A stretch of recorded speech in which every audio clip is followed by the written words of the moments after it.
she's in the movie Heaven's Prisoners. I don't need to say anymore. And then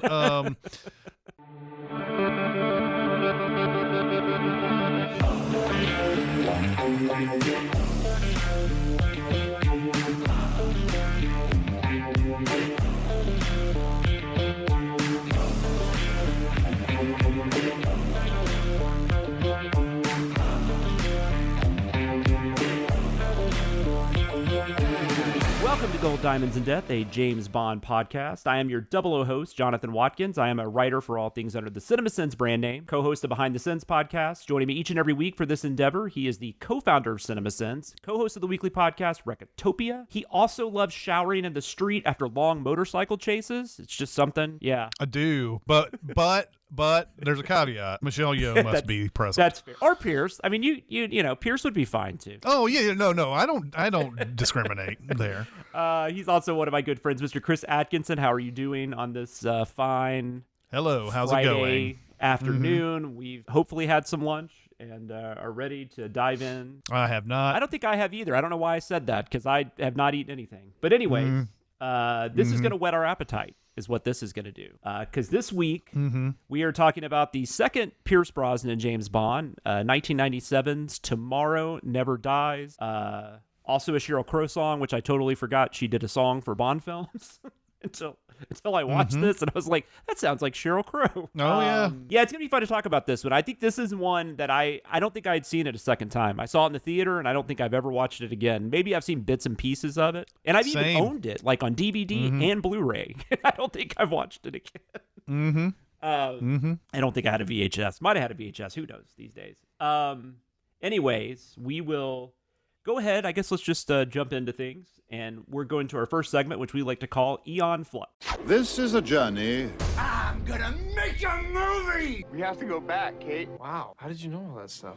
I did my research. I don't understand any of this. What the fuck is going on? We are going to scour through the history of Eon Productions and give you all the highs and lows that went into the making of these films. So, this is just some general release information. This is the 18th film in the official franchise. It is the second, as I already mentioned, to star Mr. Pierce Brosnan. The film was produced by Michael G. Wilson and Barbara Broccoli. Sad note, which we talked about this on the GoldenEye, but Albert Broccoli had passed away. They do pay tribute to him in the closing credits, which is nice. But this is the first film that he's not involved with in any form. And he wasn't heavily involved in GoldenEye, but he was still there. But this is the first where he's officially gone. It's Barbara and Michael, as if they're like my friends or something. Barb and Mike. And then it's also the last released after under the United Artists. Just straight up MGM, I guess, moving forward. It was released on December 12th, 1997 in the UK after a London premiere on December 9th. And then it was released December 19th in 1997 in the US. One of the busiest Decembers ever. Yes. Well, I was going to say, this movie did well. It made $333 million worldwide, which was a little less than GoldenEye made worldwide. It did beat GoldenEye domestically by a few million. It made $125 million domestically. Finished 10th domestically, finished 4th worldwide. This is the one and only Brosnan film that did not finish first in its opening weekend. Yeah, and I wonder why. I mean, I know you know why. I wonder why. Yeah. It's so I don't weird. know. I feel like it's like it hit an iceberg or something. Right? Yeah. Although I will say this, I don't know what the actual count was on that weekend, but I know that it's not like Titanic I don't know if it had some just hammerlock kind of opening weekend. Like it didn't do what we see today. I don't think it did it? I don't think it did.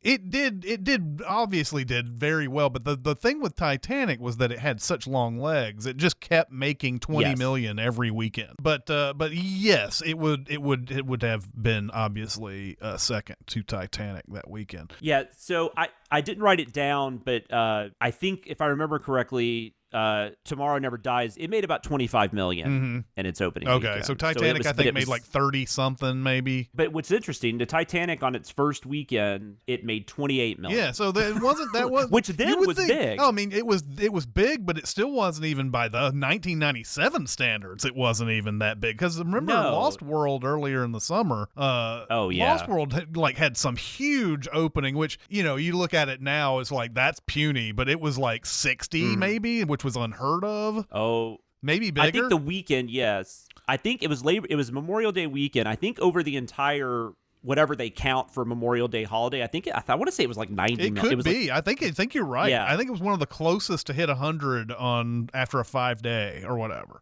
Because it had that record, not its total gross, but that weekend, it had a record there for a while. I think like in the last 10 years or something it was beat, but it did actually have that Memorial Day weekend record for a minute. Mm-hmm. You're probably sitting there wondering if you didn't know what was going on in 1997, why would they come out with a James Bond movie to directly compete against Titanic? I think there's two things going on here. First off, Titanic was supposed to come out in the summer of 1997, and it got pushed back. So, and meanwhile, they started shooting this movie in April of 1997. They didn't even have Jonathan Pryce or Michelle Yeoh at the time that they started filming this in April. So I don't think they had any idea that they were going to. And then the other second part of it is that I don't think anybody thought Titanic was going to be the phenomenon that it was going to be. No, in fact, a lot of people thought it was going to be a bomb. Like a lot of people were calling it like the next Heaven's Gate or the next Ishtar, like Ishtar on Water, stuff like that. Sure. That was before we knew that James Cameron just printed money like nobody else. Lost World was 92 million. 92. Yeah, I remember that now. 92. That was 5 days though. 5 days. Yeah, 5 days. 3. But yeah, that was an unheard of amount after 5 days. Back then. Yeah, they made over 100 million in less than 10, and that had never been done before. Something like that. The other thing, I'm sorry to keep, because it's funny when we going. get into this era, this is where I'm actually working in movie theaters and I know a lot more about what's going on at the time.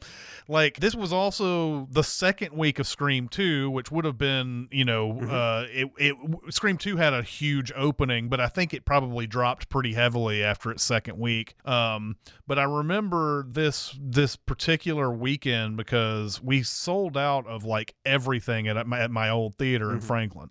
So you had Titanic, Tomorrow Never Dies, you had Scream 2, and you also had stuff like Good Will Hunting finally making it to As Good as It Gets. Yeah, As Good as It Gets.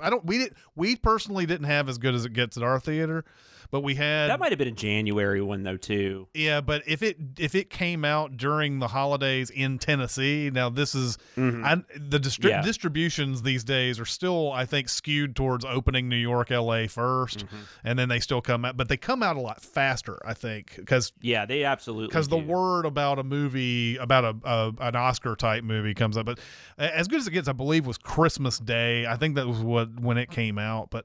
Anyway, I just remember this December of 97, and the reason why I brought this up is in a Recotopia, which will be long, long past after this, but in a Recotopia recently that we just recorded, we were talking about this with a Mouse Hunt was even a movie that was selling out at our theater, and it was unheard of for movies like this to sell out back then, but that's how busy that December 97 was. Well, and this was back in the day when you couldn't, I don't think you could pre-order tickets yet. I don't think Fandango was really much of a thing. If it was, it wasn't in Tennessee. I do remember though, it wasn't too long after that like I know they started having like credit card, like they had machines in the theaters if you wanted to get the tickets yourself. But yeah, so if people drove all the way to the theater and then Titanic was sold out, they were most likely going to go watch something else. And that's how I think a lot of these movies like Mouse Hunt, and even Scream 2, I mean, I think they still, even though they don't make as much money as Titanic, they still become more successful than they probably would have been because of Titanic. I don't know if that's the case anymore because now people pre-order and they pick their seats, but that was just an interesting time. Oh, yeah. What I thought was interesting, too, so it was 10th.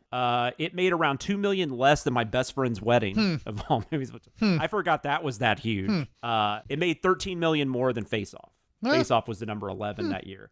But there were 16 films that year that made over 100 million. And honestly, one of them, the one right after the 16th was, where did I write this? Hercules. Hercules was the 17th film, but it made 99 million. Yeah. It was very close. I looked at the previous couple of years. So in 96, there were 15. And then in 95, there were 10. In 94, there were 12. So, I mean, we're definitely getting to that point where because now it's like, I don't know how many fucking movies make over 100 million. It's a lot. Yeah, although I don't know if it's as many as you think it is. Well, not the last few years for sure. Yeah, I mean, it's one of those things where movies are made, like the movies that do make money are, there are still a lot that make over 100 million, but they're the ones that do, like, it's not like, there's not like some movie that you've never heard of, or movie. I'm trying to think of what the best way to say this is. The movies that make the money make a lot more money than they did back in the day. But like, you don't see very many just happen to run into 100 million for no reason. That's like true. That are just like, that's true. So I mean, you do get surprised occasionally and look at the list and you're like, really? That made 100 million? And it's kind of a trumped up 100 million because it's not, it is inflation that you can really, attribute that to. Well, that in the last couple years, not that many movies in the theater, because like Smile ended up making 100 million, but they kept it in the theater for like an insane amount of time to get to that point. Yeah. So it's not like it was raking it in every week. Right. It was just consistently making like 5 or 6 million, and then they kept it in so long, eventually it got to 100. Yeah. But I still thought that was interesting because that was definitely would have been a surprise. Like back then, it was that many movies. Because I mean, you look at top 10s in the 80s, and like maybe the first or second would have made 100 million or a couple 100 million, but then the number 10 might have only made like 30. Yeah. Just as a random, like, and this is we're talking about post COVID, so I'm going to look at some stuff pre COVID. But 2022, there were 18 movies that made over 100 million. Oh, okay. And the likes of So Bullet Train made $100 million. So you're just like, that's really strange. But you go to 2019, let's see how many made it there. 29. So yeah, I mean, it's more than back in the 90s, certainly. But yeah, it's like, it's just, there's so many franchise movies that come out and they just make way more money than the average movie. Yeah. So 29 in 2019, Hustlers was the last one to cross the line. Wow. So I had no idea that made that much money. Right. I knew it was a hit, but I didn't know it made that much. Yeah. And that's like, box office is so weird now, because now it's like when they say something broke a record, I'm like, I don't care. Like, it's something else is gonna do it in 3 months. They find other loopholes to make a record. Yeah. And plus, now also the other thing that's really dumb about box office records, they include that Thursday in on the weekend like it's a 3-day, and they're like, oh, the Thursday counts just as much. The Thursday is just an extension of Friday is all that is. And like, no, it's not really. It's not like, it really bothers me that they include that Thursday figure in the I don't know why they don't use the Thursday as the date. I mean, that's when these movies open now. I mean, there's a lot of them that has show times at like 4. Yeah. Yeah, I mean, as far as I'm concerned, they were able to get away with it back in the day because they used to come out with stuff on midnight, and so it was technically still Friday when the midnight show happened. Yeah, that's true. But now occasionally you'd get like an 8 o'clock or something. Occasionally, right? Like Batman Returns. And then you could still even go, all right, I can kind of get along with the 8 o'clock or whatever. But now it's like a full day of shows, and they're like, all right, that's part of Friday too. Why not? I definitely don't pay as much attention to it as I used to. No, me either. Which is funny because my wife still tells people like, yeah, he's like, I don't know why she said this a few times. Like, he's really interested in like learning about the box office and stuff. I'm like, I'm not. Like, what are you talking about? Yeah. But anyways, other top 10 films that year though, I forgot how much Star Wars A New Hope. I forgot how much that made on its special re-release. edition, it was like over 130 million. Yeah. Well, it also, that special edition, that Star Wars special edition came out in, I believe, January of 97. And that's quite a feat to, I mean, I know it's Star Wars, but still, it's not, nobody is in school. I mean, everybody's in school, everybody's working. It's not, it's not a summer release. It was, Empire and Return didn't do as well, but I mean, but that one definitely did. And then, the other interesting thing was Titanic made a little over 600 million domestically. The second place film that year was Men in Black. It made 350 million less. Yep. Yep. Still made a lot of money, but I just thought that was fun. Oh yeah. We already mentioned Lost World. I think Liar Liar and Air Force One were the only two I hadn't mentioned that were on this. Yep. Liar Liar, kind of a surprise top 10. It was. I remember it being huge. I just didn't remember it being that big. Yeah. It was big because that was a big deal too. I think after like for Jim Carrey it was, because the Cable Guy was the year before and it didn't make that much money. Yeah. It was the first Jim Carrey to not make 100, I think, something like that. It was one of those. I think that's right, which is, well, it was after. Did Ace Ventura make 100 million? The first Ace Ventura may have missed it, but everything he had come out with after that, Oh, yeah. for sure, made over 100, and Yeah. then Cable Guy was like his first like considered bomb. Yeah, and I think it still made like 60 Yeah, it million still or made something. It enough. didn't like. Yeah. Yeah. All right, so the cast, obviously we've got Pierce Brosnan back. It's his second appearance. I didn't really read too much about him, like having issues on the set or anything like that. The only one thing I did read in an interview with him where he was talking about, like, he said he was just comparing Martin Campbell to Roger Spotswood, because Roger Spotswood directs this movie. I'll go ahead and say that. And Martin Campbell was asked to come back, but he decided to direct The Mark of Zorro, which is funny, too, because Anthony Hopkins was asked to be in... I think he was going to play Carver, right? He was. And then he decided to do Mark of Zorro instead. Well, that's the thing. Though this is from the IMDb trivia, and again, sort of a refresher. The Blu-ray box set that I have of all these Bond movies that goes all the way to, I think it goes all the way to Skyfall. It might go a little bit past. I don't know. Mine goes to Spectre. It may. I don't think this one goes to Spectre, but I could be wrong. But either way, all the Blu-rays up until GoldenEye, just before GoldenEye, have these behind the scenes things that are 30-minute featurettes, and that you can glean a lot of information from. Now, they leave stuff out too, obviously, because they don't want to go completely, air the dirty laundry and things like that. But ever since GoldenEye, they've stopped doing that. This is so weird. I know more about the behind the scenes of all these other movies. Now the more modern things are coming out, and there's no behind the scenes. The ones we watched in the theater. Yeah, there's no behind the scenes thing. So Tomorrow Never Dies, the only thing that I know is from what I've read on the IMDb trivia. And so what I understand was from that, and again, I take IMDb trivia a little grain of salt. So this is not entirely, I don't know how entirely true this stuff is. But apparently the shoot on this was not good, because they had to, first off, they were shooting this in April for a December release date. That's not unusual for a James Bond feature, by the way. We've seen this a bunch, but apparently with new management, new MGM backers and everything, they wanted to follow up GoldenEye like as quickly as possible and capitalize on the newfound James Bond success. Because I don't know, were you going to talk? Because the main reason was because they were trying to sell the right. They were trying to sell MGM. They were trying to sell to somebody. Yeah, it was part of it.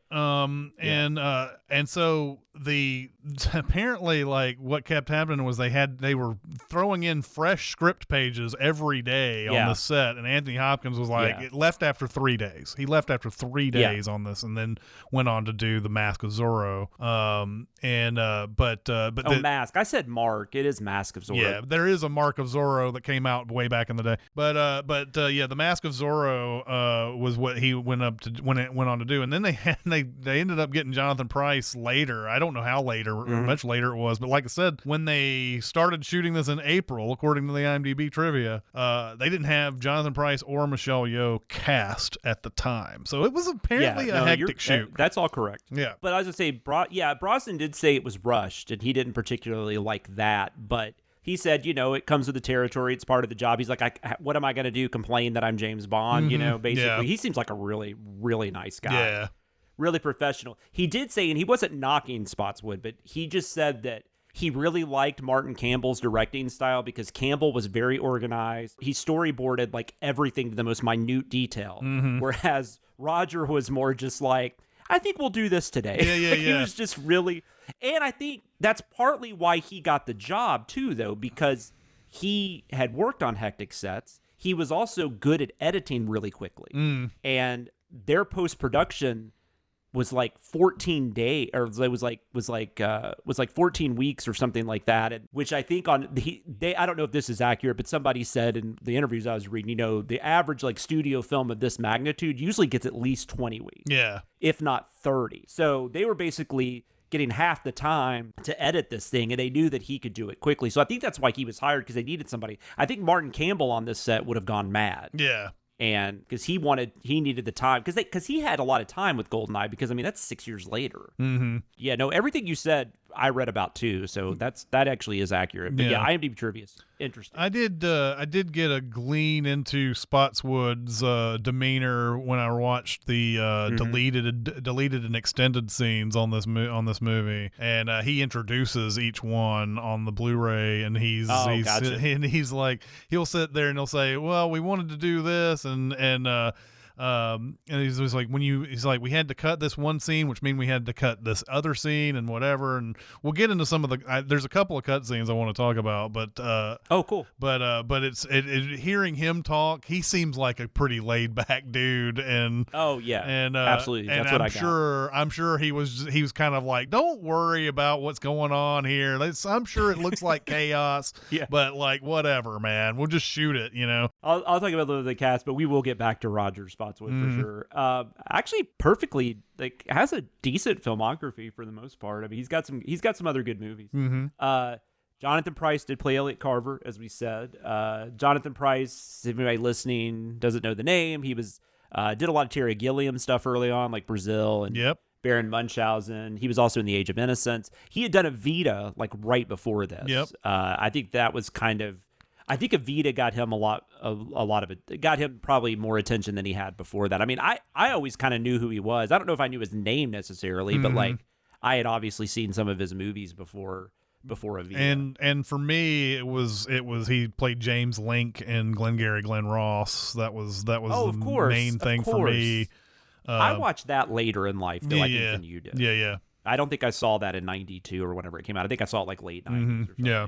But yes, he's awesome in that movie. You feel so bad for him. Yeah, I know. And Pacino, and that's when you're kind of like, oh yeah, Pacino's kind of scum. Yeah. He's just like, he's tremendous scum in that. I mean, you like him, you like Roma in that movie, but he's a scummy dude. It's so weird.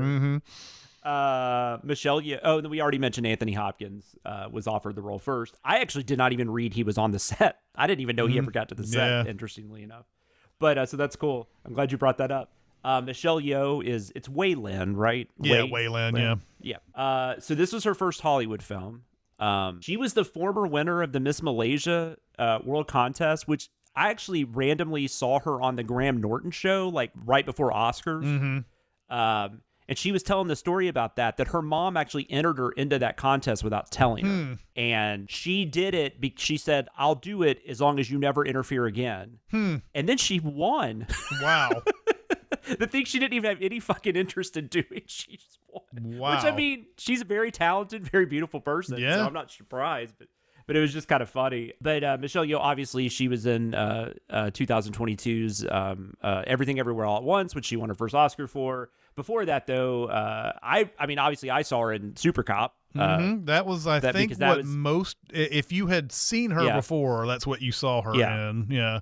Absolutely. And then, of course, 3 years later, though, she's in Crouching Tiger, Hidden Dragon. So that's, big. And then she's done a lot of stuff since then. Crazy Rich Asians was a big thing. Yep. She's very good in that, too. I don't really like that movie very much, but she's really good. Yeah, she is. She's excellent. She's like the evil mother-in-law or whatever. Yep. Who actually has a heart of gold. Oh, sure. Shang-Chi, Star Trek Discovery, was in some episodes of that. Might actually eventually be in her own Star Trek series if they're actually going to make that Section 31 thing. Who knows? Maybe we'll have news on that by the time this episode releases. Yeah, she's great. The only other person I saw that might have been was Natasha Henstridge was rumored to be in that role, which that fascinates me on so many levels. I don't know because this Bond movie really does. So, and Chris obviously knows this. So, we've got the separation of Hong Kong is going back under the rule of China right around that. Maybe already did. I think they already did in 97. But because of that was happening, Hong Kong was going out of the rule of the UK and out of the rule of China. A lot of people came and tried to get work in the States. And so that's why you had John Woo came to the States and Jackie Chan. They started releasing a lot of his films. Rumble in the Bronx was the previous year. Obviously, Super Cop. Yep. And this film feels like it is a reaction to that. This film uses a lot of, there's a lot more hands-on-hand fighting in this movie than I think I've ever seen in a Bond film. Yeah, which in fact, apparently the scene in the bicycle shop scene. Oh, yeah. Michelle Yeoh wanted to do what she'd always done, like in Hong Kong, which was no stunt, no stunt doubles, and apparently the fight was such that they had to hire Jackie Chan's fighting crew or whatever to do that. I don't know what you call it. To do that scene, I don't know what you would call it either, but whoever his stunt coordinators were, Jackie Chan's people had to come in and help out with that scene. And you can't. And when you see Michelle Yeoh doing this type of stuff, you realize like she's done like 2 or 3 movies with Jackie. At least 3 movies with Jackie Chan at this point. It's obviously a lot of that is worn off on her, and it looks amazing when she's fighting. Oh yeah, it's awesome. And I'm just like, I'm picturing Natasha Henstridge in that role, and like it's just weird. It's just so weird. Like I wonder if her coming in changed how they did some of the action sequences. It probably did.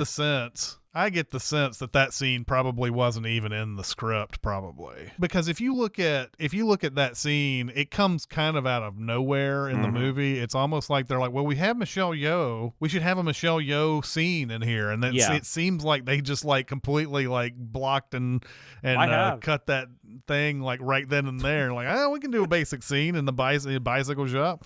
So. Brosnan loved working with her. And like you said, she was mad about not being able to do some of her own. I mean, I don't know if she was mad, but she was just kind of irritated. But a lot of that has to do with U.S. insurance, too, like the insurance restrictions on these movies. Jackie Chan was kind of irritated, too. Like, he wanted to do more. Like Rush Hour and stuff. He wanted to do more. Yeah, when he started doing Shanghai Nights and all that kind of stuff. Terry Hatcher is in this movie as Paris Carver. At the time, she would probably be mostly known for being on Lois and Clark. After this, though, now I think she's probably mostly known for Desperate Housewives. She's done several movies. I mean, she was in Tango and Cash. She's great in Soap Dish. Have you seen Soap Dish? Yep. There's that scene where, because she plays an actress on a soap opera, there's that scene where Kevin Kline says, "I love your eyes," or "You have the most beautiful eyes," and then she just says, "You should see my tits," and then she just walks away.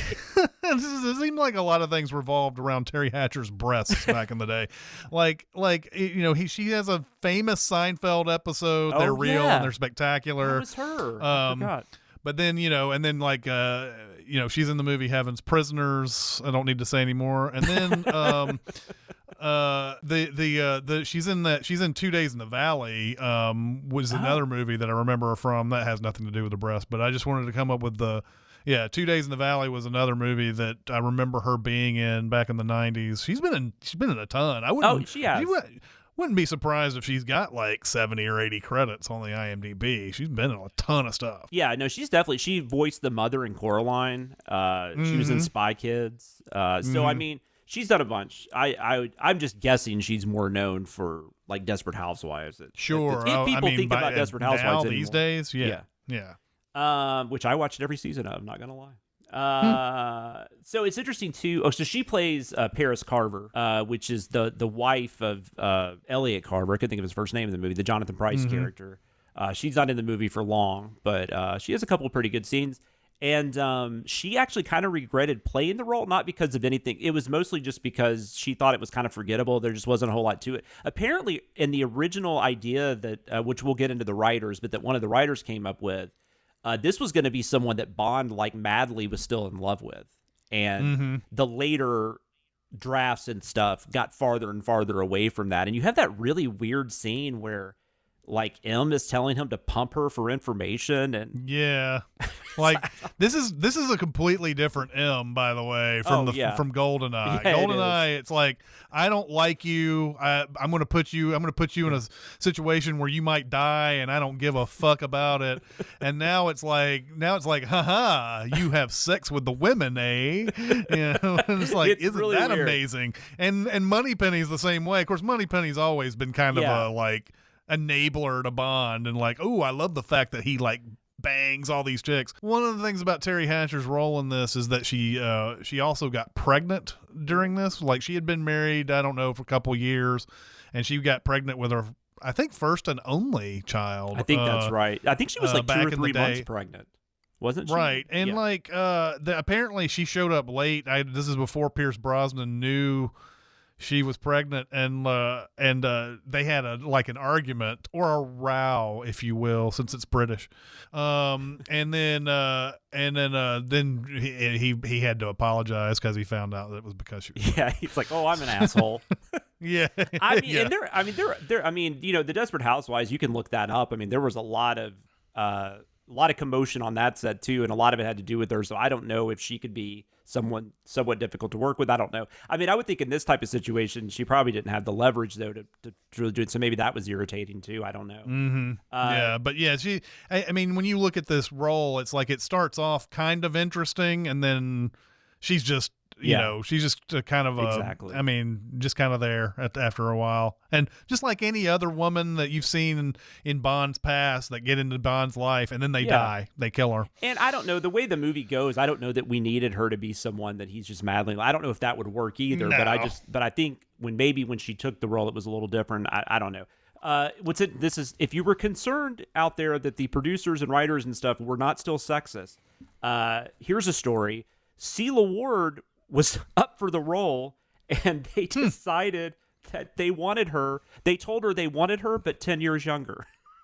Oh my God. What the you. fuck? I think in The Fugitive, she's like 40 something. Yeah, and she always looks younger. Amazing in that and whatever. I know we were just like focusing on people's looks and stuff.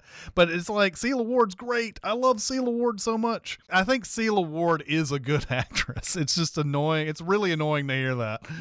For sure. And yeah, and that's why I mentioned it, because basically that's kind of what they were saying. She didn't look young enough. And I'm like, you gotta be fucking kidding me. This is 97. Because The Fugitive was what, 93? So yeah, I mean, whatever. Yeah, I'm not upset. She was on House, and she was like in her 50s, and she still looked great. I forgot she was on House. Mm-hmm. Monica Bellucci auditioned for the role, and she just didn't get it. Brosnan apparently said something like, you know, Bellucci was a Bellucci audition, but the producers were too stupid to cast her or something. The fools turned her down. That's what it was. Thank you. Yeah, and then she ends up in Spectre, I think, somewhere. Oh no, later on. It's Spectre. Yeah, Spectre is the one. Yeah, it's in Spectre. Yeah. Yeah, and she also, but unfortunately, she kind of gets like the same type of role as Paris Carver. It's not a great character by any means. Yeah, it's just kind of nice to see her. Because I like Monica Bellucci a lot. So next, we've got Götz Otto. He played Richard Stamper. He is like maybe, and nothing against the actor. The actor is totally fine. Like he's perfectly good in the role. And dude's been in a ton of movies, mostly German movies, but he's been in a ton of movies.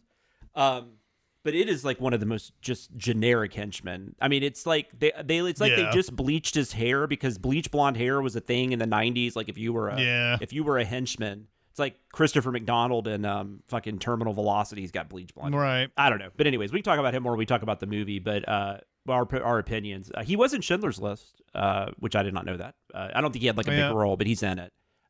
He was also in a heart-to-heart TV movie I did not know existed, and now I'm going to have to go find.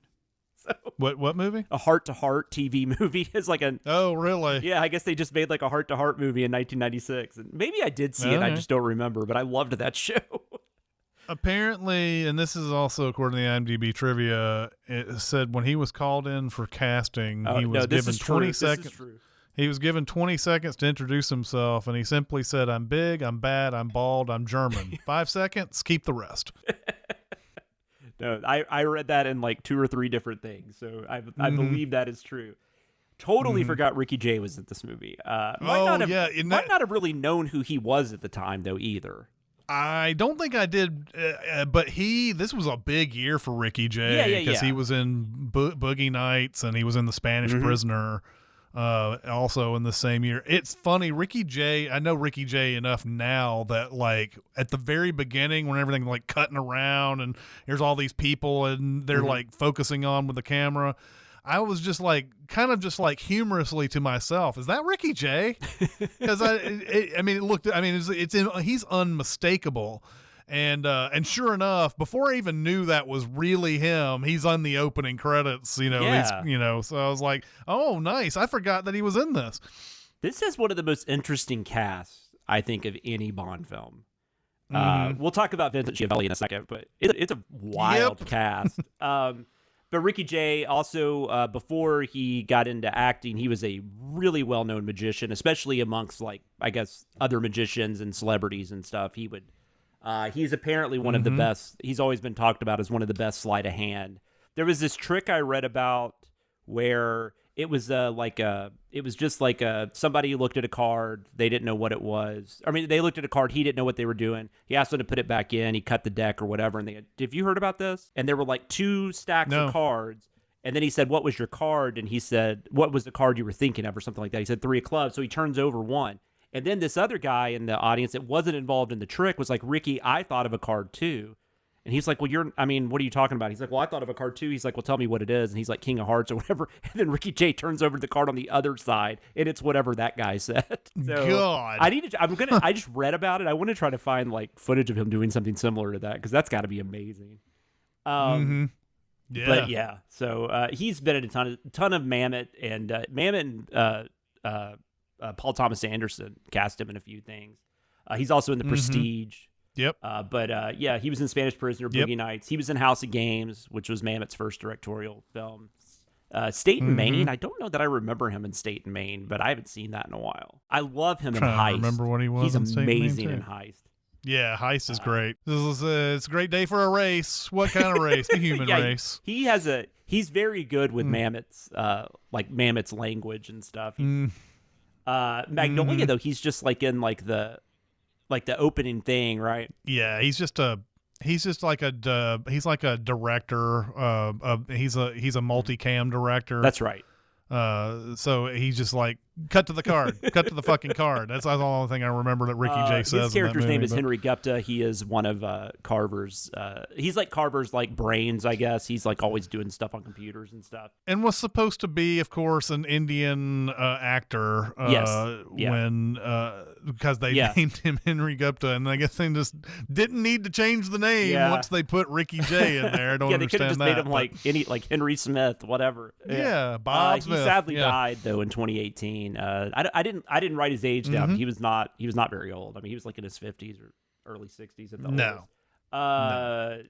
So anyways, Joe Don Baker's back from he's like one scene, but his Jack Wade character is back. I kind of wish they had kept him. I don't think he's in the next 2, is he? I don't think he is, but I did like him in this for some reason. There was just something funny about him coming in, and they're what's the ship at the beginning that they're on, the is it the Devonshire? The Devonshire, yes. And they go on to that American base or whatever, and they're talking about that thing that messes up GPS, and the American guy is like, so wait, we can what if we lost a ship or something? You mean like the Devonshire? And then Joe Don Baker's like, hey, nobody said anything funny about the Devonshire.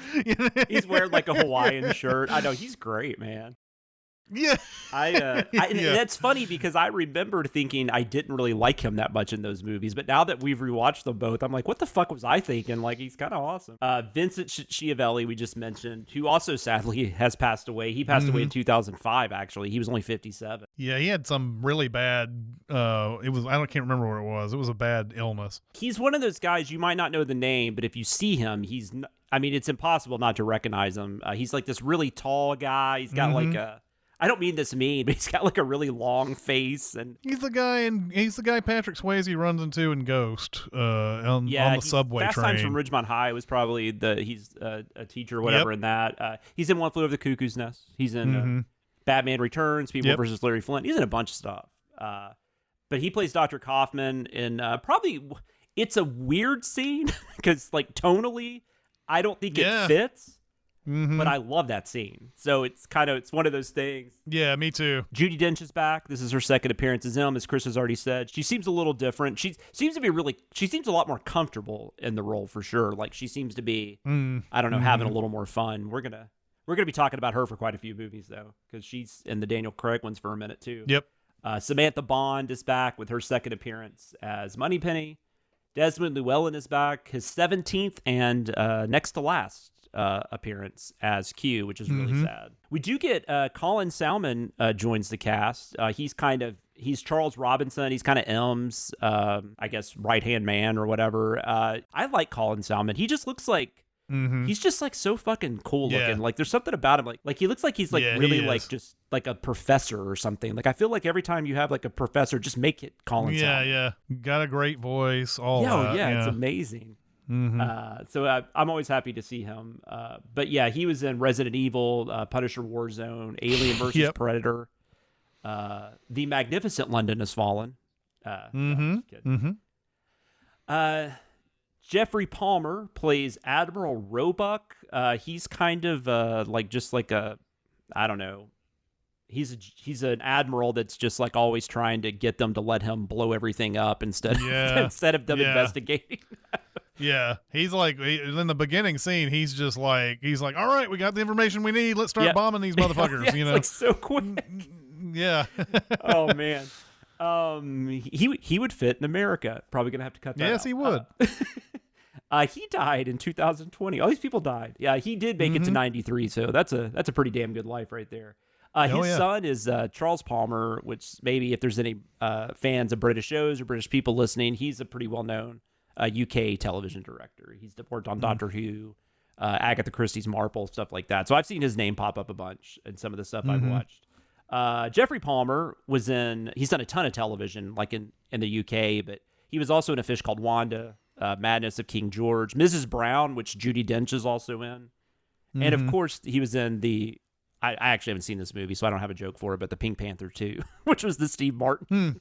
Yeah. Have you seen either one of those? I think I saw the first one. I don't think I saw the second one. I don't think I've seen either one of them. I know in one of them, Jason Statham's the bad guy. So it's kind of made me a little interested. And I like Steve Martin, but I don't know. I don't know. Interestingly enough, I did not catch him, and I meant to go back and try to find him, but Gerard Butler pops up. I did go back to find him, and he's in a blink and you'll miss it part because the Devonshire is about to sink. I believe the drill has gone through the ship and it's gone up, and they're trying to figure out. I think they're about to give their coordinates out or whatever. And he's sitting there and he turns around and has like one line. And then that's it. He's a very young Gerard Butler in this one. Like no facial hair and no facial hair or anything. So I'll have to check that out. And then also on another ship, the HMS Bedford, Hugh Bonneville from I guess now mostly known for Downton Abbey, but he's been in a ton of stuff. Yep. He's a crewman on the HMS Bedford. So yeah, that's it for the cast. So MGM, we kind of mentioned this. MGM needed this movie to come out as fast as possible. I mean, they probably just wanted to capitalize on the popularity of GoldenEye. But the other thing was with GoldenEye, this was the first Bond film where they had a lot of success outside of the movie.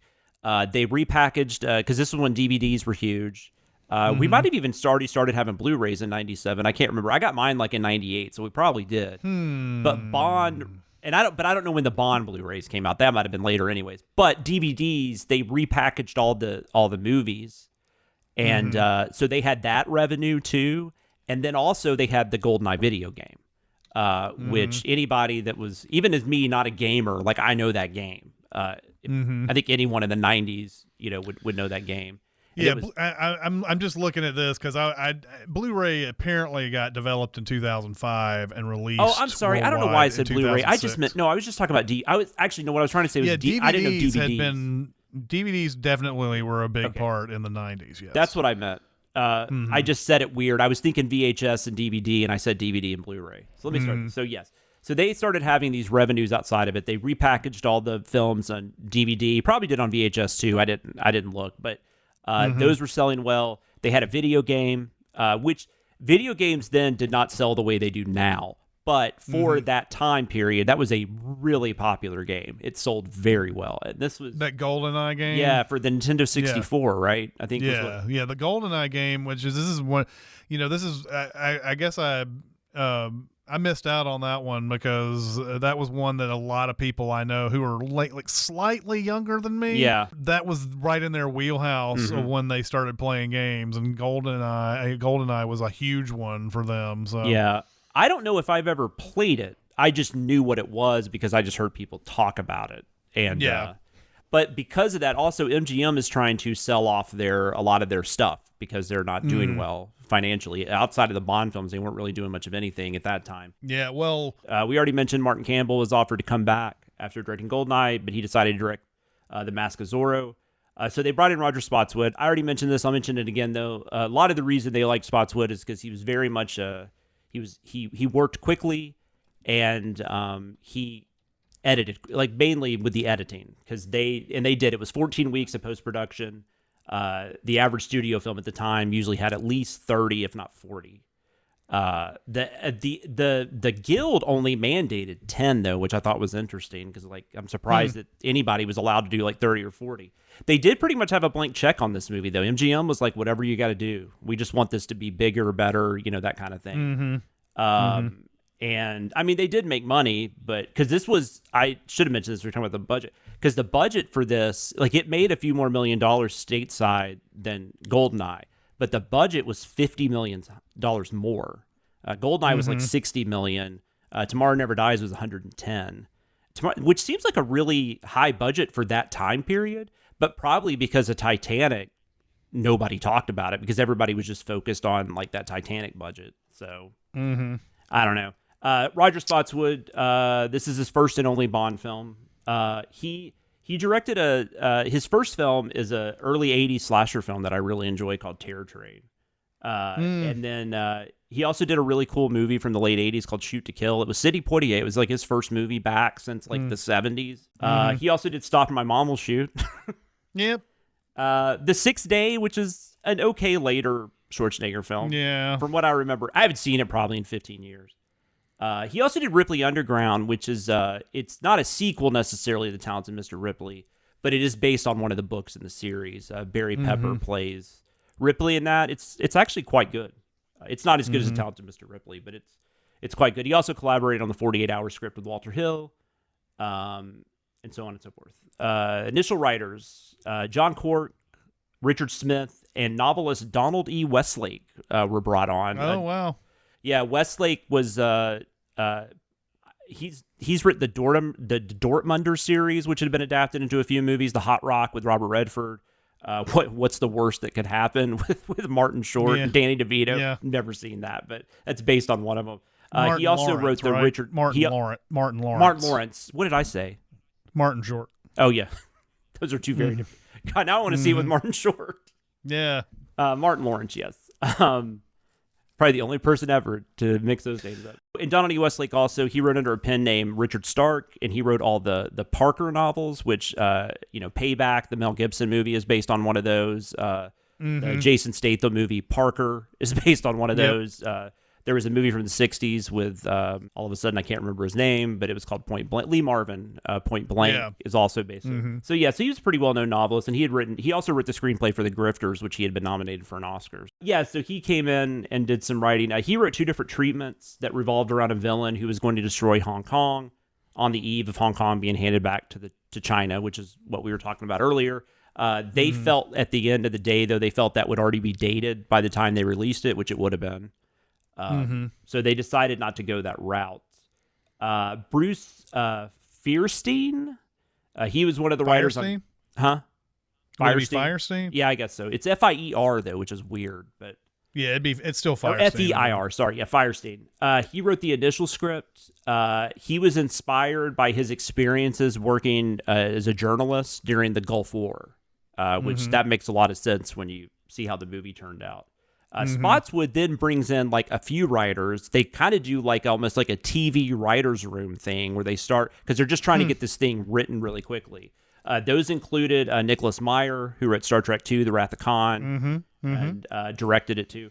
Dan Petrie Jr., Kurt Wimmer, who is the guy that directed Equilibrium, I believe. Yep. Leslie Dixon and David Campbell Wilson. They were all brought on. But Firestein did come back to do the final polish, and he actually has the sole credit on the script. So I guess he had the most to do with it. Carver gets compared a lot to Rupert Murdoch, but Firestein actually said he wrote the character to be like Robert Maxwell, who was like this tycoon who died in 1991. His body was discovered floating in the Atlantic Ocean, presumed to have fallen overboard on his yacht, which is similar to the headline that Elm wants them to put out there. Yep.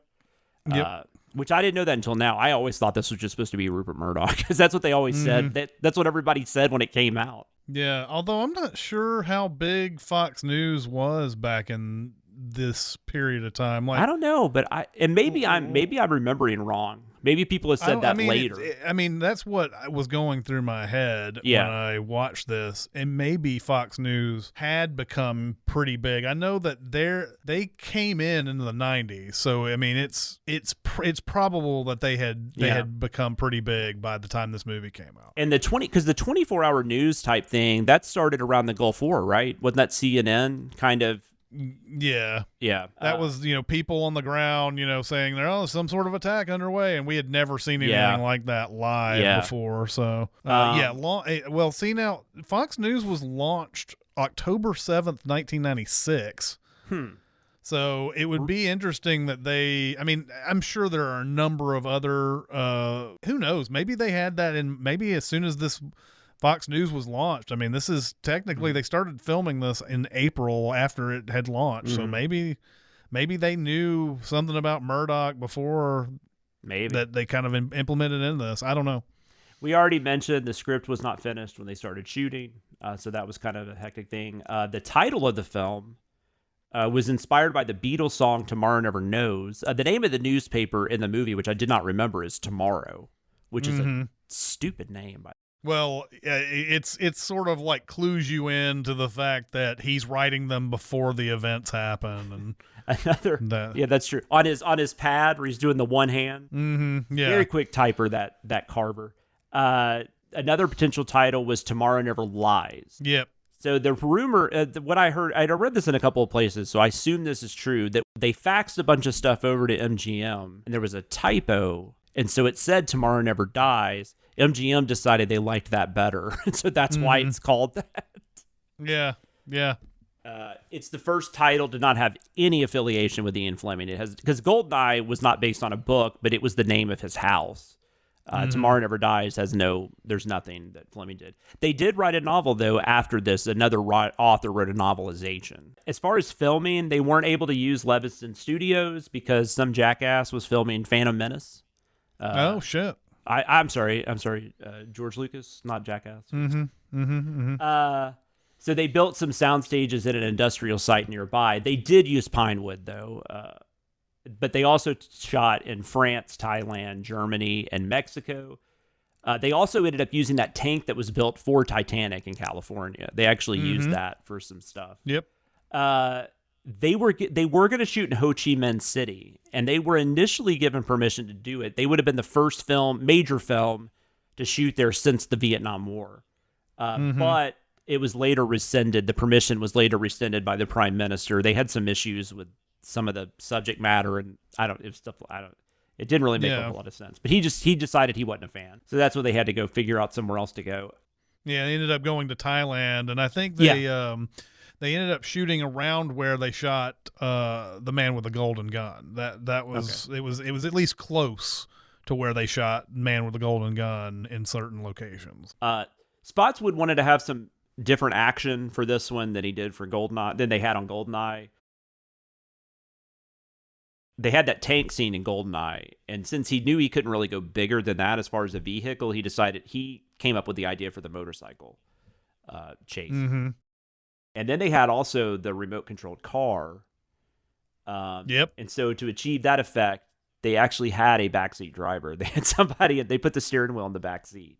Or they put a steering wheel in the backseat. I still don't know how you do that, but... And the apparently the motorcycle scene too.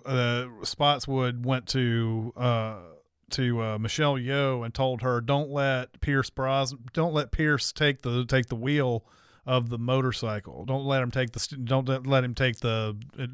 have control of it." And then he went to Pierce Brosnan and said, "Don't let Michelle take control of the motorcycle." So then when they got to the motorcycle, they were both like fighting over who was going to be on it and driving it. So they left that in. We're like, who's supposed to be driving this thing or whatever? Yeah, that's right. I did read about that. I should have wrote that down. I didn't put it in there. I'm glad you brought it up. Took 3 weeks to film the car chase. I did not know how much time it took to film the motorcycle chase, but it said it took them 3 weeks to do that car chase, which seems crazy because that's like, especially because they didn't have that much time. I don't know how this movie got made. Yeah, well, and it took them 10 days to do that whole parking garage scene too. Apparently, exactly. Yeah. There was a stunt involving setting fire to a few vehicles, and there was more smoke produced than they had anticipated, and the fire brigade got called in. No one got hurt though. There was people didn't lose their feet or anything like that on this movie, but that did happen.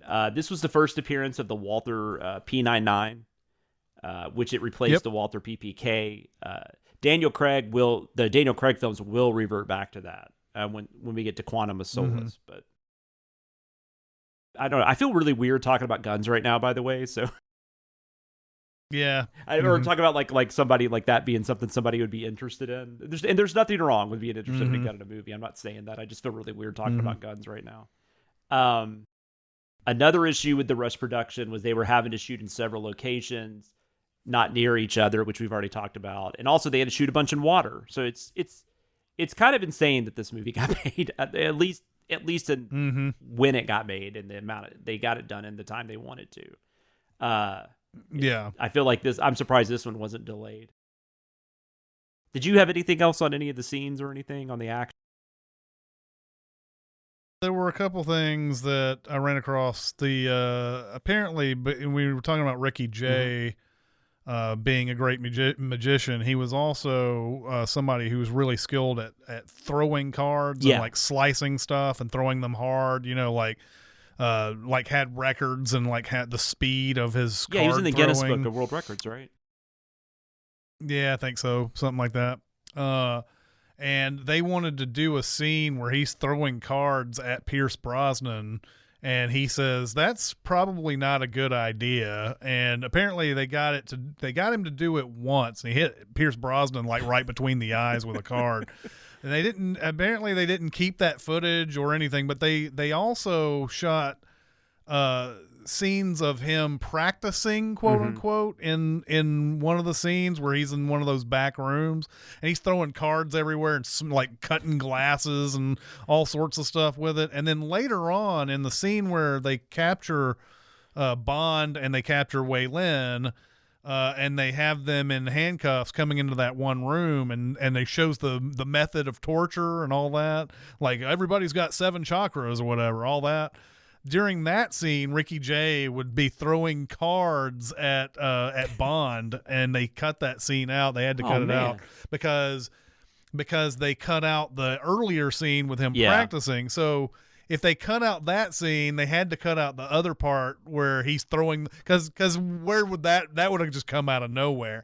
But it's such a Bondian thing to have somebody have a weapon that's not typical. So it's kind of a loss. Like I sit there a lot of times and I think, I understand you're cutting things for length, but like to show him practicing that and to put that one small scene in there would have been a total of a minute, if that. So I wonder sometimes if they cut something early and then they're like, well, we got to make more cuts, and they cut all this other stuff out, and then they forget that, oh, that's other thing that we cut could be really cool if we kept it in. I don't know how that works. I don't know how because they actually got this under 2 hours, which was the first time they had done that since Diamonds Are Forever. So there must have been an edict somewhere saying, let's try to keep this down. And they finally realized that, more showtime. Yeah, that was a big deal back so. then. I guess it's not anymore because every fucking movie is 2 hours and 40 minutes. Well, and you can put so many movies in one. That's true. In multiple auditoriums now that it's just so easy to do that. That used to be a huge deal. I remember that with showtimes. That's why another reason why they thought Titanic wasn't going to do well, and that's probably why Titanic did. It was like a slow roll. Mm-hmm. We had at our theater, we only had 3 shows a day of Titanic. Yeah. Well, that's like when Endgame came out and they had that, it was like it's like over 3 hours, I think. Like it's like 3.5. I don't know. It's got a crazy length. And I remember people talking about it was going to break all these records. And I'm like, I don't know if they could show it enough to break. But then I didn't realize that every theater would only show Endgame, like, and then have one other movie at their theater. Yeah, if Endgame had come out in 1995, then yes, the 3-hour length would have hurt it. Yeah, But no more. It's not a big deal. Nope. Yeah, so... All right, cool. Yeah, I would have loved to have seen that though. It's funny that that's the whole that's the whole Gambit thing in the X-Men comics, and like that's been a big deal. Like, you know, Channing Tatum tried to make that Gambit movie for the longest time, and all these people are like huge fans of Gambit, but like all he really does is throw cars. I've never really understood why people are that excited about him. He's not a bad character, but like, I mean, it's like I don't. It's kind of like the Boba Fett thing. Sometimes I just don't get it. Like, where is this coming from? And I may not have made this clear, by the way. I saw the 2 deleted scenes with Ricky Jay. They don't show the Pierce Brosnan thing getting hit in between the eyes, but they do show him doing the practicing, and in the middle of that scene where Brosnan and Yo are escaping, he has a scene where he's throwing cards at people, and it's like lodging in their skin. And it's like a nice homage too to like maybe Odd Job or whatever, right? I mean, it feels very Bond, very Odd Jobby, and it feels like, and that makes him a lot more interesting than the blonde guy, you know, who's just a blonde guy, and that's all he is. Yeah, he's big, he's bad, he's German. That's right. Music. So John Barry was actually in talks to return, but they wouldn't pay him enough. Basically, it was salary. It was some kind of salary dispute. I don't know what the issue was specifically, but he recommended David Arnold, who ends up scoring the film. Well, and he also, I guess, felt like he was annoyed that he was going to have to be tied to doing the Sheryl Crow song. That was a big hang up for him. And also the guy he recommended, who'd you say his name was? It's David Arnold. David Arnold also felt that way about having you have to look over the song that they're making for the movie. When they originally hired him, Arnold, he was actually writing the theme song too, and he did write a sample. He wrote something because he wrote it with Don Black, and the vocals were done by this guy named David McAlmont. And then MGM was like, no, we want like a bigger name, a name people know. And then so they had submissions. This group called Swan Lee, who I'd never heard of until now. Pulp, which was a kind of a 90s alternative group. Saint Etienne, I don't know how to pronounce that. It's Etienne. ATN? Yes, Etienne, yes. And then Mark Allman, who was I think he was the lead singer of Soft Cell, Tainted Love. Yeah. And then Sheryl Crow. And then Sheryl Crow obviously was picked. And yeah. And then the Sheryl Crow song is Tomorrow Never Dies. The composition Arnold wrote, though, was performed by Katie Lang. It was called Surrender, and that's over the closing credits. It's the 4th Bond film to have different an opening and closing song. Interestingly, the music for the indoor car chase was co-written by this group called the Propellerheads. And I remember them. Well, yeah, they were known for that song, History Repeating. Yeah. Shirley Bassey was the vocalist on that. I didn't remember that for some reason. Yeah, I forgot about that. Yeah. And then if you do want to hear some of these other songs that were written, Pulp retitled theirs Tomorrow Never Lies. It was released as a B-side on a 1997 single called Help the Aged. I'm sure you can just find it on Amazon Music or something, though. Yeah. And then I guess they were the only one that did that. Then never mind. But then you also had the Katie Lang song got eventually did. Moby created a remake of the James Bond thing. I remember this when it came out. I'd forgotten about it, but now I'm like, oh yes. And I got to be honest, going back to Arnold, because we talked obviously about how bad the GoldenEye score was. I guess this one's better, but I got to be honest, like I don't even remember it. Like and I just watched this movie like last night, and I can't. I watched this movie just before we started recording, and I couldn't tell you anything. So I guess it wasn't bad, but it wasn't like memorable by any means. Yeah. And the Moby James Bond theme's okay. I don't know, it's kind of silly. But Sheryl Crow's song was nominated for a Golden Globe and a Grammy Award. She did not win either. But yeah, I guess we'll talk about that song later. Critical reaction, currently on Rotten Tomatoes, it's at a 57% from 93 critics. Average rating is 6.1 out of 10, and it's 53% from audiences, 3.5 out of 5. So it's very mixed. It still is for the most part, even like more modern takes on it. It's still like it's not divisive, but it's definitely mixed. At the time, Roger Ebert gave it a positive review. He said, Tomorrow Never Dies gets the job done, sometimes excitingly, often with style, with the villain slightly more contemporary and plausible than usual. I have things to say about that. But anyways, and then he said it also brought some subtler than usual satire to the film. Gene Siskel said it was the first James Bond film he had enjoyed in many a year. But I don't know. He loved the Elliot Carver character. Janet Maslin called it a generic action event and said the hero was chronically overdressed. I thought that was funny. Janet. Yes. The film received 4 nominations at the Saturn Awards. Brosnan actually won for Best Actor. They did not win the other 3, though. Retrospective reviews, like I said, are kind of a mixed bag. Most people nowadays talk about how Carver's plan would be so easily averted because of like the internet. Like this is like right around when, like this was like basically like the last year probably that something like this could happen. Which is funny because also in a Recotopia that's like 20 weeks away from this recording that will when it finally comes out. We were talking about Wag the Dog and how, and that came out in, did that come out in 97 or did it come out in 98? Yeah, it did. I mean, I think we probably watched it like early 98, but yeah, it was a 97 movie. But like, that's another one that was, that has been talked about that way. It's funny, like, how those movie plots didn't give a second thought about that being an issue. And now we look back on it and it's like, there's no way. But yeah, that's how internet wasn't as badass as it is now. That's true. I mean, I don't know. I think some of this could work. Like I don't know that it's completely improbable just because of how easily some people are swayed a certain way. I mean, exactly. But I think creating a war though would be a little difficult. Well, yeah, but in with James Bond logic here, you're talking about a stealth boat, you know, and all these different gadgets where it's like. I don't know if, I mean, we'll talk about the story here in a minute, but like, I don't know how he lucked out on the fact that there were Chinese MiGs flying around the area when the ship again, the Devonshire. The Devonshire is also out in the South China Sea at this point. Like, how does he luck into that? Unless maybe he tells China that there's a boat out there. I don't know, but that's one thing he has to have if he's going to pull this off is that Chinese MiGs have to be flying around. Yeah.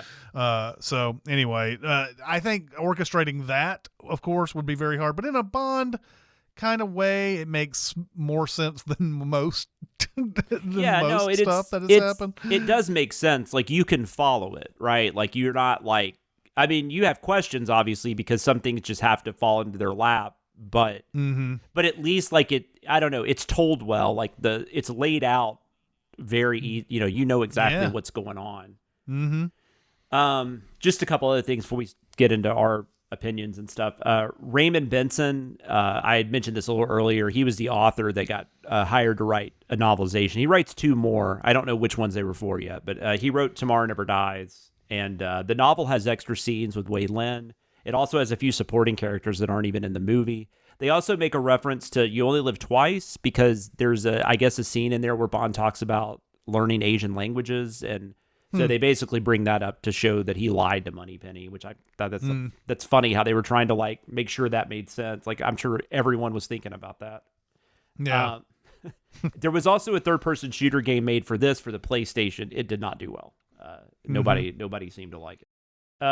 So that's kind of just what happened behind the scenes. We will go on to our next segment, which we like to call A Review to a Kill. I've got you in my sights. Get the fuck out of my sight before I demolish you. What we've got here is failure to communicate. There's no need to shout. I'm not shouting. Why don't you stop your whining and get on with it? I've heard this shit before. We are going to give you our thoughts on whatever film we're discussing this week. This week, we are discussing 1997's Tomorrow Never Dies. I'll give a quick summary because I love IMDb. It's hilarious, but it's James Bond sets out to stop a media mogul's plan to induce war between China and the UK in order to obtain exclusive global media coverage, which is that's scarily accurate considering the the limitations of one paragraph. If you wanted to condense this movie down, that's pretty good into one. It's pretty good. I mean, it's funny that you brought up the IMDb and how hilarious it is, because there are a lot of synopses you'll see, especially for TV shows, where it'll be like, John has a revelation or whatever, and it's like, that's it, and you're like, oh, that doesn't tell me anything about the show.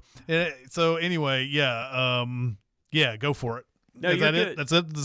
It's that he has a stealth boat, and just like so many other Bond villains in the past, he's this is such a Blofeldian maneuver to make it seem like one country is fighting another country, or is attacking another country, and the other country has their limited intel, says, oh yeah, that's totally happening.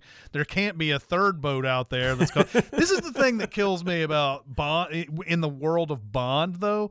This has happened so many times now in the world of James Bond. Yes.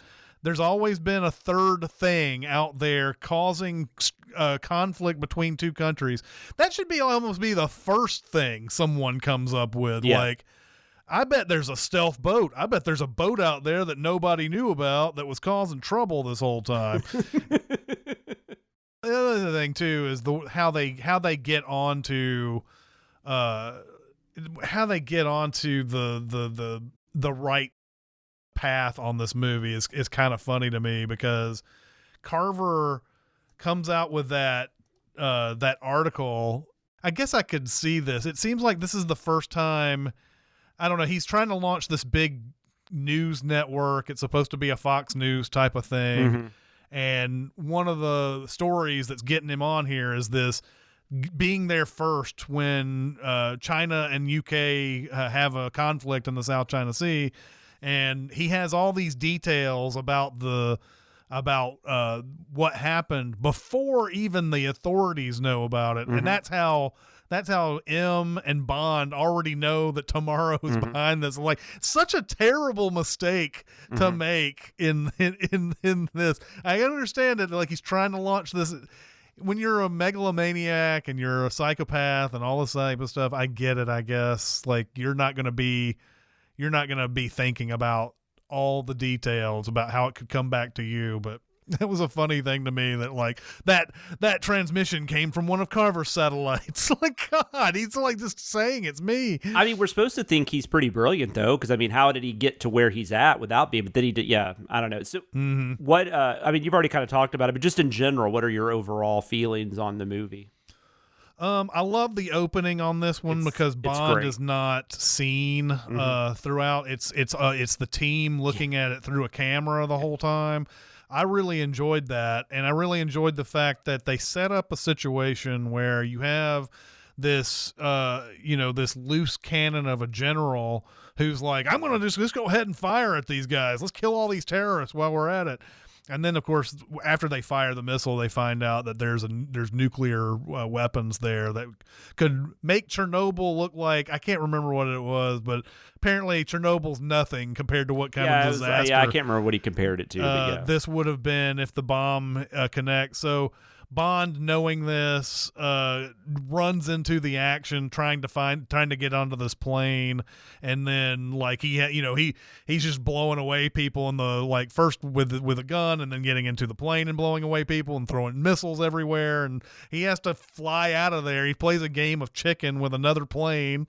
It's a really good opening sequence. Really is. It's really good. I love that guy's in the back of the jet too, and like Yeah, and of course he's got a garrote back there somehow. I don't know where he got that, but that's that whole like airplane sequence is great because Bond has to evade another plane. He's got the guy choking him in the back, and he has to evade all these missiles and like all this stuff, and then eventually that great moment where he lines his plane up below the other plane and ejects dude into the other plane. Of course, the plane blows up. I don't know what's causing that plane to blow up, but, sometimes people are flammable. You never know. So the opening scene is great. And then I do like Jonathan Pryce's villain in this. It's different, and I think it's a forward thinking type of thing, because thinking of someone having all this power in the media and being able to shape people's opinions is something that is really affecting us today. And especially if somebody's just making the news on their own, they're just creating their own news. And, of course his ultimate goal, I think, is kind of weak. Like, I understand. I mean, it's like all this stuff, like, that's kind of cool. And then he's like, oh, well, what I really want is just to be able to broadcast in China. That's it, So, I mean, of course, he'll still be doing his stupid stuff to make news, but if he succeeds. But the action scenes in this are fine, I guess. I like Michelle Yeoh a lot. Everything else about it, especially towards the end when they're on the boat and they're like, it's a bunch of gunfire. I just tune out on those type of things. But when it's Michelle Yeoh, I really, really dig the action in this. But overall, I think that, I mean, this is an average, slightly above average Bond outing for me. I remember not liking this very much, but I honestly didn't remember much about it. So I liked it overall, and I was kind of surprised about that because I was expecting not to. I will say it doesn't leave you on a really strong note, like you were kind of talking about. When it gets to the end, they're just kind of firing guns. It's mindless. I like Jonathan Pryce; he's a great actor. I like that character, but he gets the drop on Bond at one point, and I'm like, I don't think that would have happened. Like, he's not like, the idea of him and Bond like fighting doesn't make any sense, but they still try to do it at the end. He gets one of the most brutal deaths I've ever seen of a villain, whatever that machine is. Oh yeah. But yeah, so that part was so I didn't really care too much about the last 20. I mean, I didn't like it as much, but it's definitely above average. I think it's in that kind of Octopussy, Moonraker, kind of in that tier, I guess. Dr. No even, kind of on that tier somewhere. I think Pryce is really good. Michelle Yeoh is awesome. I do like the bike sequence. I think that's a lot of fun. We talked about the Vincent Schiavelli scene a little bit, but like, that scene is hilarious. But like, it's so goofy. Like, it's just, but it's like, there's that part where if you're listening to this and you haven't seen it, the henchmen or whatever are trying to get into Bond's car and they can't because it's got all these shenanigans that Q created. And I think Chiavelli's about to kill him, and then he gets a call from the people down there, and they're like, "Yeah, you got to get the information out of him how to get in this car." And then he's like, "I love Chiavelli in that scene because he's like, I'm sorry, this is really embarrassing." Yes, it's really funny, and the whole lead up to it too is that Brosnan is like. He's like, you can't shoot me from there. Yeah. That's not going to look like suicide. And then he goes, well, I could shoot you from Stuttgart and make it look like suicide. I'm like, what? Well, then do it then. Why are you in this room? I mean, I think that scene with the cell phone, it could kind of go either way. I mean, the fact that Chiavelli doesn't think it might, but he does think it might be a trap. That's why he won't let Bond do it. But I don't know why he wasn't thinking, well, if I do it, I don't know what you do in that situation. So that was fine. I don't either. That was fine. But it's also kind of, it's kind of like, it almost makes the ending of that when Bond shoots him, you kind of feel bad because like, because even though he's a killer, it's just like such a charming scene. So when it ends like a point blank gunshot to his head or whatever, it's a little brutal. But I love that the movie does stuff like that. That's fun. Like, and they do feel like asides, and I guess maybe that kind of fits with Roger Spotswood, the way he directs, and the fact that they didn't even have a complete script when they started. Yeah. And it's pretty. I mean, it's a basic one-liner thing, but I do love the fact that he's like, I'm just a professional doing a job, and then Bond is like, so am I. But that part kills me though, and he's like, he's so unprofessional. I'm so sorry. Yeah. Oh yeah. And then there's stuff like that, but I think also knowing about the background of it that I didn't know when I first saw it, it's kind of impressive that it's as good as it is. So maybe that even gives it a little bit of a leg up in some ways. I don't. Michelle Yeoh and Brosnan do have chemistry, but like I wish they had just completely avoided because they do kiss at the end, right? Or they're at least intimate. They do, then they implied that they're going to have sex on the boat there at the end because they don't let the rescue boat like they don't flag down the rescue boat. They're just like, let's just stay undercover. Yeah. And like I don't care. I mean, at the end of the day, I don't care, but it just in the way they did it, it felt added on. Like I almost feel like they would have I don't know, maybe they didn't have the time to hook up before that because this is only a couple of days. Yeah, they don't really because they're the point where they would normally hook up, which is where the shower scene or whatever. She handcuffs him to the pipe and says, "I work alone," and then we go off and do that bicycle store scene right after that. And I like the idea of them together. Like I would have been cool with her coming back for another movie. I mean, that would have been awesome. And the stuff they do is really smart too, because there's like that whole like I love the whole like ending part because everybody they know there's a stealth boat instead of like I don't know like they both work together to tell their governments this is what you're looking for. Of course, nobody out there in these boats, the Chinese or the UK boats, know where this boat is going to be, and they're looking for everything that they can to find it. But I love how they work together at the end, and I also love the fact that since they can't find it, Bond sets off that grenade so that they can see where it is, and it's just I think that's just well plotted out, done. That stuff's cool. I guess it's just the action that's not as interesting. Yeah. Like when they're doing all the discussion and the political intrigue and all that, it's really good. But the action, is for the most part the weakest part of this movie. And I don't know exactly what Nicholas Meyer contributed, but like that whole thing with that there's a stealth boat and stuff that felt very Star Trek, like a cloaked ship. Yeah, and maybe that's just me thinking too much about it because it's not like there haven't been like movies with submarines and stuff or stuff like that. I mean, it's all like a chess match, kind of thing. Yeah, the Hunt for Red October was a famous one that did that, and apparently that was something that had been toyed around with in the 80s by actual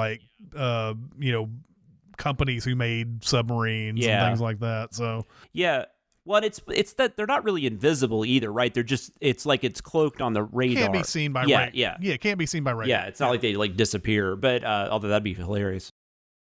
Well, and that's what one of the considerations they have to do at the very beginning with the Devonshire is that they're about to throw that drill at the thing, and they're like, well, we're invisible, but this drill won't be once we fire it towards the things. They have all those little considerations, too. I think those are nice touches. I like that they send a message to the ship, like basically saying, you're looking for an invisible ship. And the guy just reads it. He's like, okay. And he's like, hey, can you see anything as small as a porthole or whatever, Yeah, or periscope. That's what it was, yeah.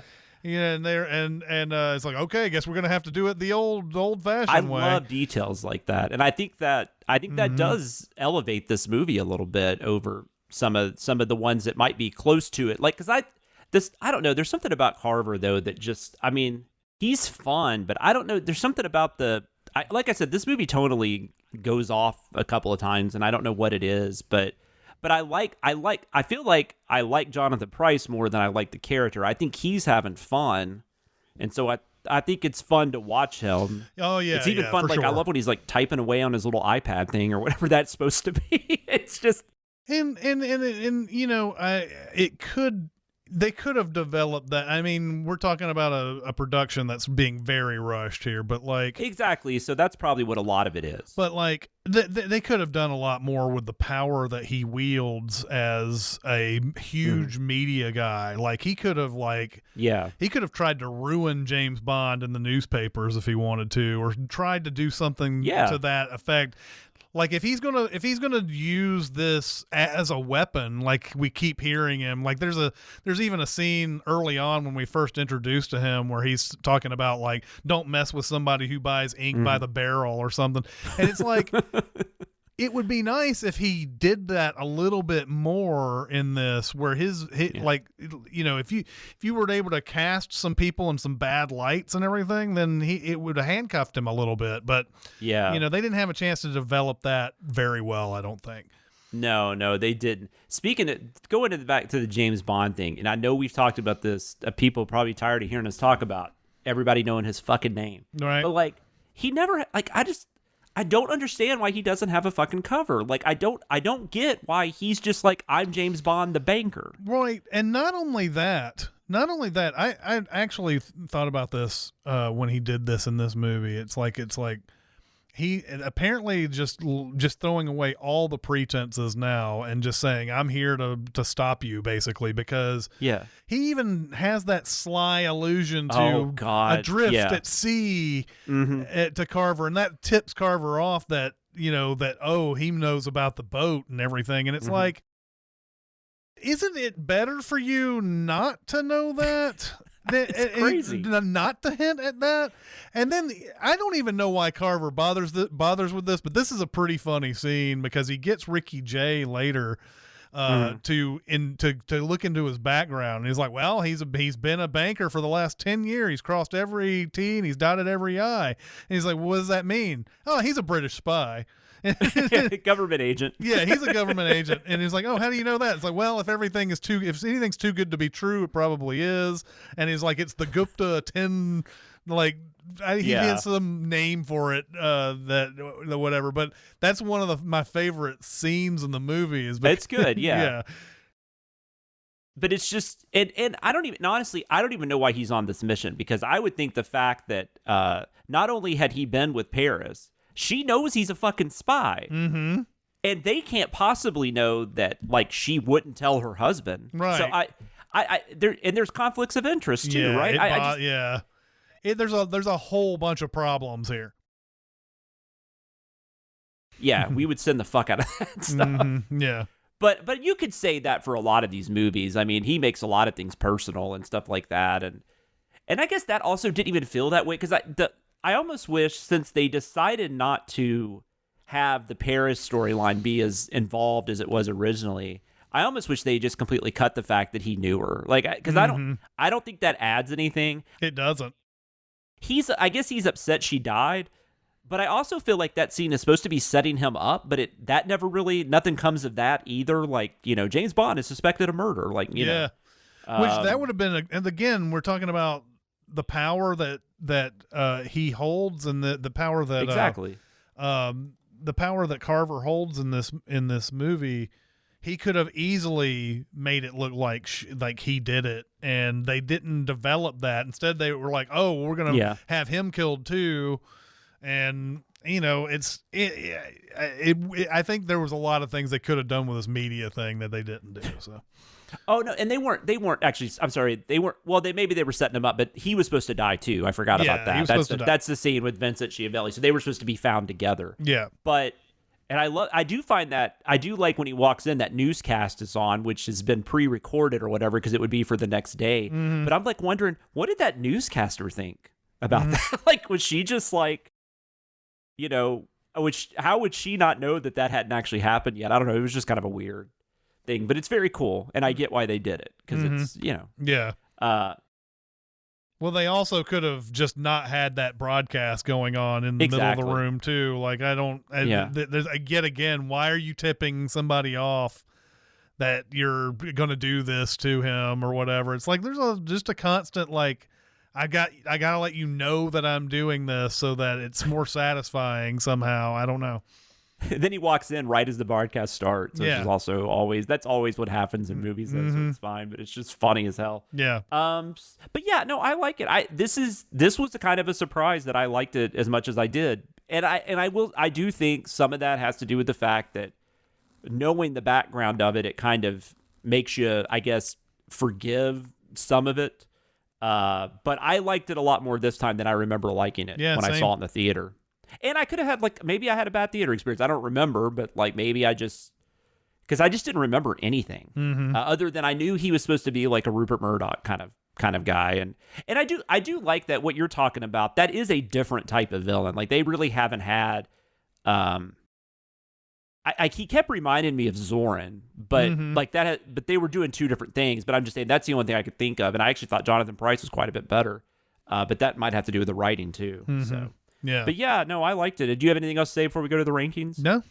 Okay, so for the rankings, we are now going to rank this film in 5 different categories. Our scale will be based on something that Bond holds near and dear to his heart, as long as they are shaken and not stirred, and that would be martinis. So for each category, we will rank from 1 to 5, 5 being the best damn liquid that has ever passed your lips, 1 being the well liquor you had to settle for or were too drunk to care that night. The first thing, which we've kind of already talked about a little bit of this, so you might know what we're going to say, but just the story, like just the overall story, what would you give that? Because it's so, I mean, even though this is a media magnate that's and not somebody who is looking for world domination the same way as all the other villains, he seems different, but he's got the same tactics as we've seen Blofeld do and a lot of others, Hugo Drax, all these guys have done in there. So, I like the fact that he's different, in one way, but he's the exact same in so many other ways too. So anyway, the story, I think the story is fine but could be better. I think I'm going to be kind of like even keeled on all these ratings here. I'm going to go 3 out of 5 on the story. I'm 3-2. I think this is like this. There's never been like a more 3-star movie than Tomorrow Never Dies. Probably. And then the Bond. I guess I'll start. I mean, we talked about last week when we talked about GoldenEye, how Brosnan just kind of comes right out of the gate. He's like ready to go, and so this just feels like more of that. I mean, he's really good in this. And it's interesting. I'm really excited. I've seen Die Another Day in enough. I've had enough of recent screening of Die Another Day to know what I think of that one, but The World Is Not Enough, I haven't seen in forever either. So I'm really excited to see if that's changed for me too. Because I think I would have said going into this, Brosnan was maybe, I mean, I'm not counting Lazenby when I talk about my favorite or least favorite Bonds. I had a feeling coming into this, I would probably say Brosnan was my least favorite. Doesn't mean I don't like him, but just out of the 4. But I don't know. Maybe that'll change because I think he's really good. At least in these first 2, he's really good. So I'm like 3.5, 4, somewhere in there as far as the performance goes. Yeah, I'll go with a 4 on this. The villain henchman. So we've got Carver, we've got Gupta, and then I can't even remember blonde. We have blonde guy. I don't remember his name right now. He's Stamper, Mr. Stamper. All across the board here. I like Ricky Jay a lot. I wish they used him more. Yeah. I like Jonathan Pryce a lot. I wish they had done a few things different with his character. And of course, yes, Stamper is just your typical. I liked him a lot though. I mean, he's the typical henchman guy who goes in. Yeah. So yeah, again, this will be a 3 out of 5 for me. No, he's perfectly fine. It's just, and maybe it's good actually. He just doesn't really have like a gimmick or anything. Like he's just, and that's okay. There's nothing wrong with that. It's just it's just different. It just felt. But no, would you say 3? Yeah, I'm the same. Ricky Jay, speaking of not only am I like, I mean, it sucks he died when he did, but like also like he would have been so amazing like in 70s cinema, I think. I don't know exactly how old he would have been then, but I'm guessing he would have been like in his 20s or something. But probably, yeah. I'm guessing he was born like in the 50s. But I'm just like I don't know. He would have been awesome, like in like Taking It Pelham 1, 2, 3, like have him be one of the criminals or something. I mean, he would have been amazing. Yeah, he's born in 46. Oh hell yeah! So he could have been in 70s cinema. Yeah, he died at 72. It's unfortunate. Yeah, that's. I mean, we still got a lot of fun performances out of him, but I don't know. He's awesome. Yeah, he's almost like almost like a Peter Lorre or something. Like he's just, I don't know. There's just something about him. I always get excited when I see him. His first ever anything was A Midsummer Night's Dream in 1982. Huh. And then he did a Simon and Simon episode, and then House of Games, which that's where you start with your David Mamet. Is that 91 or 90 or 87? 87. Oh, okay. So, but he was House also of Games is pretty good. Yeah, I love it. I remember I watched that because that was Roger Ebert's, I think, #1 film that year, and so I watched it. I didn't really get it then because I was only like 11 or 12, but I've watched it as an adult, and I've really enjoyed it. But he was also in that. He was in his next few. He was in Things Change. He was in Homicide. Yep. But it's been a while since I've watched those, so I don't know how much he had to do in them.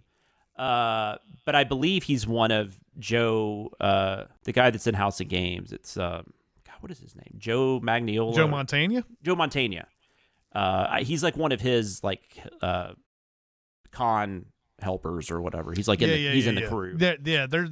He's definitely one of the people who's like in on the tricks and everything and all that. So I think the one thing that hampers that down a little bit is it Lindsay? It's not Lindsay Wagner. Lindsay Krause. Lindsay Krause. Yeah, I don't know. I mean, she seems like a lovely person. I know her and David Mamet, I think, were married at the time. So yeah, they were. And then Rebecca Pidgeon ended up being in. I love her though. Yeah, she's great. Anyways, the gadgets, gizmos, there's quite a bit of stuff in here. I forgot to write down all the specifics, but there's the remote control car, I think is probably the big thing. I think it's bullshit that he would know how to do that immediately. Yeah, for sure. He's driving around in like a thing with a helicopter and everything. He's like, just like knows it immediately and everything. I don't know I guess if you're paying attention to earlier Bond films where like you remember in I think it's The Spy Who Loved Me that his female counterpart, which I can't think of the name right now. I can't think of the name in the movie or the actor. She's married to Ringo Starr. Let me look it up. Ringo Starr's wife. Barbara Bach. Barbara Bach, yes.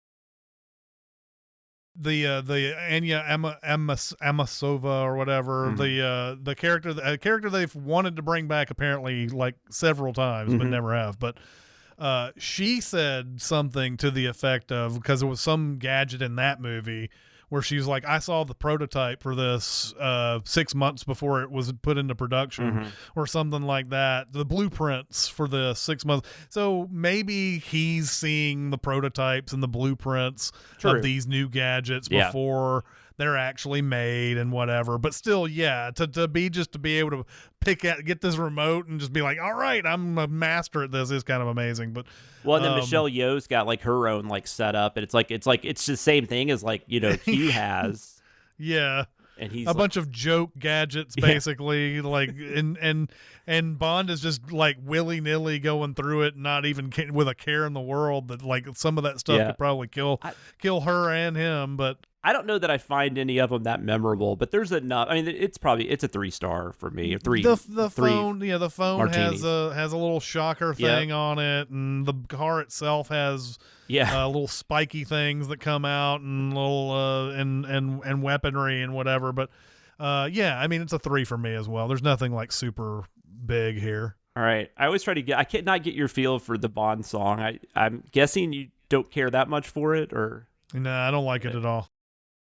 I don't know that I like it a lot, but it was just better than I remember. I mean, I didn't remember it, so maybe that's not the way to put it, but I don't know. The melody and everything is fine, but I just and I love Sheryl Crow. Her first like 3 albums are amazing. Love Sheryl Crow too. I don't think this is a song for her though. This is not a song for her. And what do I know? Got nominated for a Grammy, right? Although the Grammy has its own like dubious nature, but I haven't heard this song in forever, and it's not very memorable. I just remember the title part of it because it was in the trailer and everything. So if it's in the trailer, I'll remember it pretty easily. But I was listening to this and going, man, it's just does not suit her. None of this suits her. So for me, and she seems like she's struggling through this song. So for me, it's a 2 out of 5. It's better than some of the worst ones. That we've run into.